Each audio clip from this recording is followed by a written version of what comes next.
क्या मोहनलाल बडोली जो है उनको दोबारा से कमान मिल सकती है? देखिए, वैसे अगर मोहनलाल बडौली का कार्यकाल देखा जाए, केवल 1 साल का ही कार्यकाल हुआ है। बल्कि त्याग की भावना दिखाते हुए मोहनलाल बडौली ने अपना विधानसभा का चुनाव भी नहीं लड़ा और पूरे प्रदेश में घूमे। नहीं, उन्होंने चुनाव लड़ा नहीं या उनको लड़वाया नहीं, 2 बात है ये इसमें। दोनों ही पार्टी के एक आंतरिक मामला था। आप मोहनलाल बडोली को पूरा श्रेय देना क्यों चाहते हैं? पूरा श्रेय नहीं दे रहा।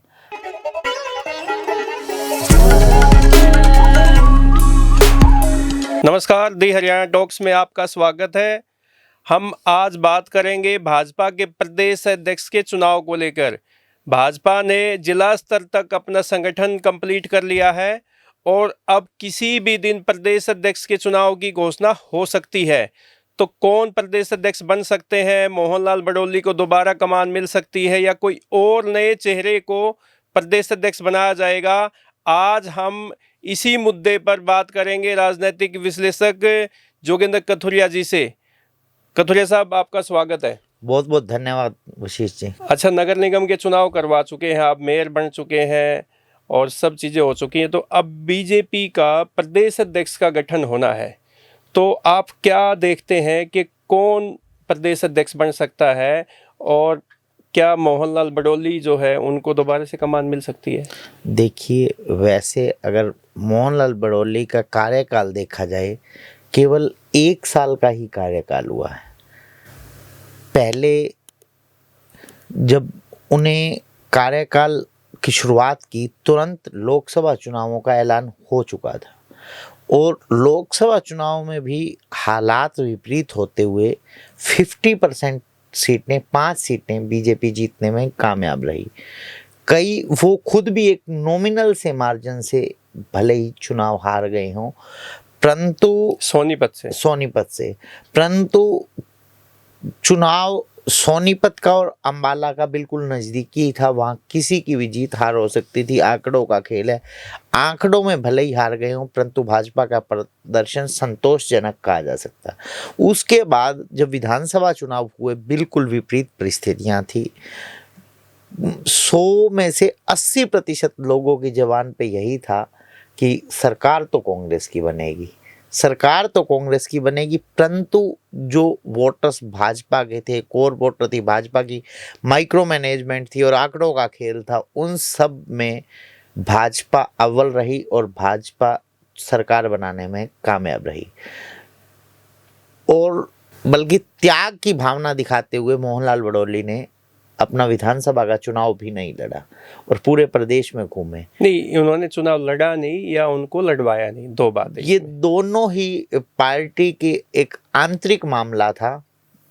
देखिए, अब पार्टी के अंदर क्या फैसला होता है, परंतु ब्राह्मण जो वोट्स है वो कंपैरेटिवली कांग्रेस भाजपा को ज़्यादा मिला और इसका फायदा भी सरकार बनाने में भाजपा को मिला।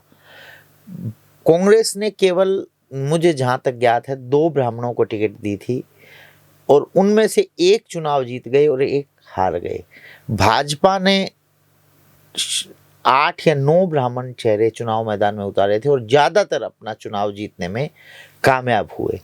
तो जो ब्राह्मण वोट बैंक का फायदा मोहनलाल बडौली को प्रदेश अध्यक्ष बनाने और ज़्यादा टिकट वितरण ब्राह्मण समाज को, उसका फ़ायदा मिला। फिर निकाय चुनाव हुए, बिल्कुल ही क्लीन स्वीप कर दिया।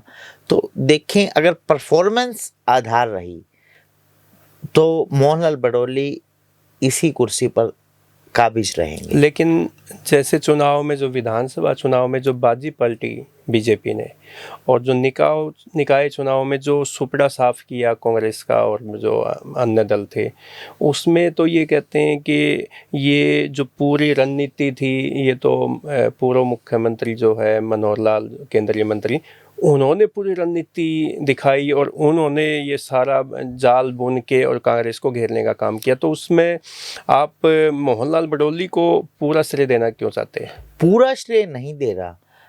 हर चेन के अंदर कड़ियाँ होती हैं, मोहनलाल बडौली भी उसमें कड़ी थी।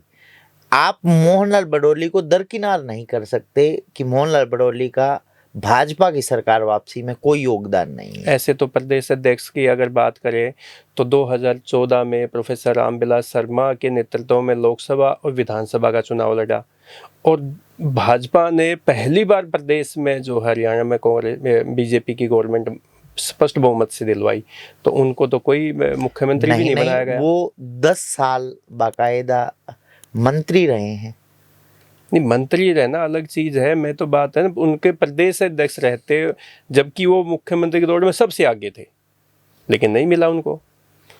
देखिए, जरूरी नहीं होता कि मुख्यमंत्री का पद मिला हो। तो मेन जो आज हमारी चर्चा है वो प्रदेश अध्यक्ष पे है। मैं यही कह रहा हूँ कि रामविलास शर्मा जी उस समय अच्छा कैबिनेट स्तर के मंत्री बने थे। मोहनलाल बड़ौली का योगदान है। अगर देखिए, कई बार जातिगत और सोशल इंजीनियरिंग भी मैटर करती है और क्षेत्रवाद भी मैटर करता है। अब दोनों लगभग एक ही जीटी रोड बेल्ट से संबंध रखते हैं, जो हमारे मुख्यमंत्री हैं और भाजपा के प्रदेश अध्यक्ष हैं।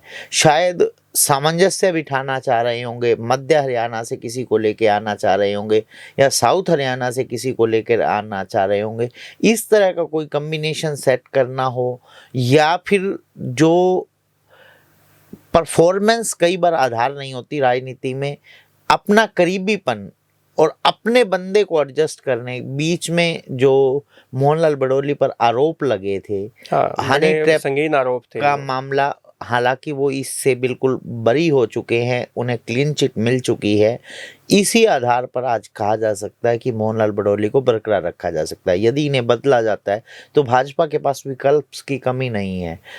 अगर महिला प्रदेश अध्यक्ष बनाने की बात आती है तो भाजपा की महामंत्री रही हैं अर्चना गुप्ता, उनका नाम भी बड़े जोरों शोरों से चल रहा है।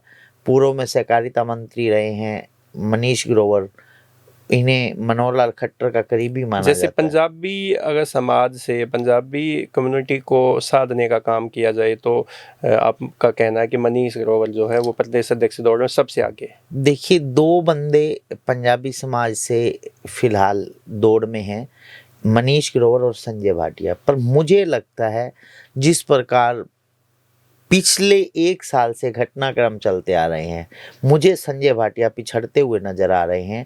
हालांकि स्थिति तो अच्छी मनीष ग्रोवर जी की भी नहीं चल रही, परंतु कंपैरेटिवली संजय भाटिया से मनीष ग्रोवर को तवज्जो मिलनी, क्योंकि इन्होंने संगठन में काम किया भी लेकिन है। संगठन जो आरएसएस जो है, आरएसएस का ये मानना है कि मनीष ग्रोवर जो है आरएसएस की पसंद नहीं है, ऐसा कहा जाता है।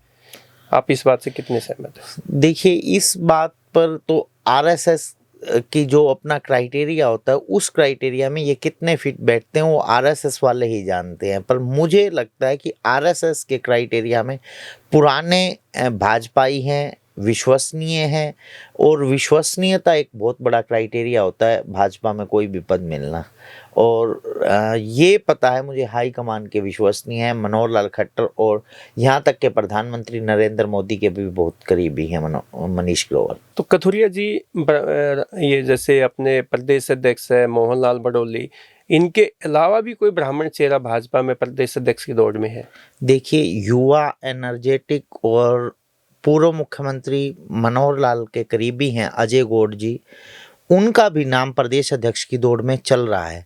यदि ब्राह्मण को ही प्रदेश अध्यक्ष रखना हुआ और मोहनलाल बड़ौली जी को बदलना भी हुआ तो अजय गौड़ भी एक सरप्राइजिंग चेहरे के तौर पर प्रदेश अध्यक्ष बनाए जा सकते हैं। अच्छा, संदीप जोशी भी इस दौड़ में है कहीं ना कहीं? देखिए, अभी अभी उनकी जो धर्मपत्नी है उन्हें मेयर की टिकट दी गई है और वो मेयर बनी है, तो बनाया तो जा सकता है, परंतु मुझे लग रहा है कि संदीप जोशी, वैसे तो पूर्व में महामंत्री भी रहे हैं, संदीप जोशी की बजाय अजय गौड़ जी का विकल्प भाजपा पहले प्रेफरेंस पे रख सकती है। अच्छा, ये बताइए कि जैसे हम जातीय समीकरणों की बात करें तो बीसी समाज से नायब सिंह सैनी मुख्यमंत्री है, और संगठन में आपने बात की तो मोहनलाल बड़ौली जो है ब्राह्मण समाज से संबंध रखते हैं। तो अब जैसे इस चुनाव में, विधानसभा के चुनाव में भी और लोकसभा के चुनाव में, जो हरियाणा का जो जाट समाज है वो ऐसा कहा जाता है कि भाजपा से नाराज है, भाजपा के साथ उतना नहीं जा पाता जितना उम्मीद की जा सकती है। तो कोई ऐसा नहीं है कि कोई जाट समाज से कोई प्रदेश अध्यक्ष बनाया जाए, जैसे कैप्टन अभिमन्यु है या ओम प्रकाश धनखड़ को दोबारा से कोई जिम्मेदारी दी जा सकती है। और ख़ास बात इसमें एक और भी है कि आप ये देखिए, रोहतक और झज्जर 2 जिलों में भाजपा का एक भी विधायक चुन के नहीं आया। तो आप ये दोनों जो ज़िले हैं ये तो खाली छोड़ दिए, या तो ना तो कोई एमएलए है ना कोई मंत्री है, और संगठन में भी अगर इनको जिम्मेदारी नहीं मिली तो ये दो ज़िले हैं, भाजपा इन यहाँ से प्रतिनिधित्व कौन करेगा?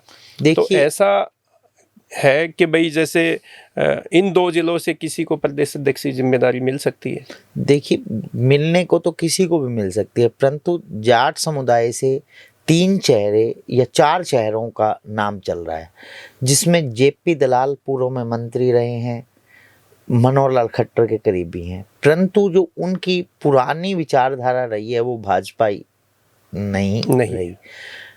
इसी प्रकार कैप्टन अभिमन्यु लगभग 20 वर्षों से ज़्यादा भाजपा में जुड़े रहे हैं। एक बार विधायक मंत्री भी रहे, वित्त मंत्री रहे, 5 साल उन्होंने मंत्री के, तो परंतु उनके जो सितारे 2019 के बाद गर्दिश में कभी राज्यसभा का चुनाव आता है, हर बार उनका नाम चलता है, कभी प्रदेश अध्यक्ष के चुनाव की बात आती है उनका नाम चलता है, फिर लोकसभा में जब चुनाव होते हैं तो टिकट में उनका नाम चलता है, परंतु अंतिम समय में आकर चूक जाते हैं।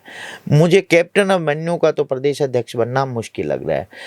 हाँ, ओम प्रकाश धनखड़ और जो सबसे इम्पोर्टेंट नाम मुझे जाट समाज में जिन्हें पद दिया जा सकता है वो इस पद के योग्य भी हैं, रिलायबल भी हैं पार्टी के, और पुराने तो बचपन से। कैप्टन अभिमन्यु और ओम प्रकाश धनखड़ ये योग्य नहीं है? देखिए, मुझे विश्वसनीयता कई बार ये होता है कि ये हमारे पुराने हैं और ये ज़्यादा विश्वसनीय है कंपैरेटिवली। जो मनोहर लाल खट्टर और नरेंद्र मोदी और नायाब सिंह सैनी, उनके जो विश्वसनीय और करीबी होंगे, उन्हीं की एडजस्टमेंट होगी। उनमें सबसे बड़ा नाम जाट समाज में महिपाल ढांडा का है। तो महिपाल ढांडा तो शिक्षा मंत्री भी है, तो और शिक्षा मंत्री और प्रदेश अध्यक्ष में नहीं, तो एक ही व्यक्ति को दो इतने प्रभावी तो पद कैसे दे सकते हैं? मैं ये कह रहा हूँ पद वापस किसी और को एडजस्ट कर दिया जाएगा। मुझे महिपाल ढांडा, यदि जाट समाज से ही प्रदेश अध्यक्ष बनाने की बात आई तो मुझे महिपाल ढांडा सर्वोपरि लग रहे हैं, जो इन 4 नामों में से जिनकी एडजस्टमेंट भाजपा कर सकती है। तो मुझे नहीं लगता कि भाजपा जो इतनी अनुशासित पार्टी है वो कि एक ही व्यक्ति को इतनी प्रभावी। मैं ये कह ही नहीं रहा कि उन्हें 2 पद इकट्ठे दे दिए जाएंगे, उनसे शिक्षा मंत्री का पद वापस ले लिया जाएगा।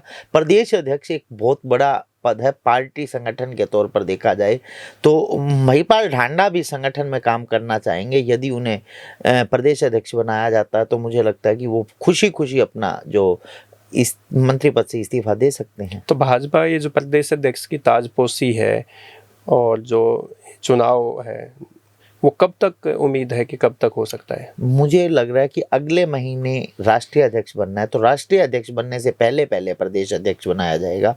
तो इसमें 15 से 20 दिन लग सकते हैं प्रदेश अध्यक्ष बनने में।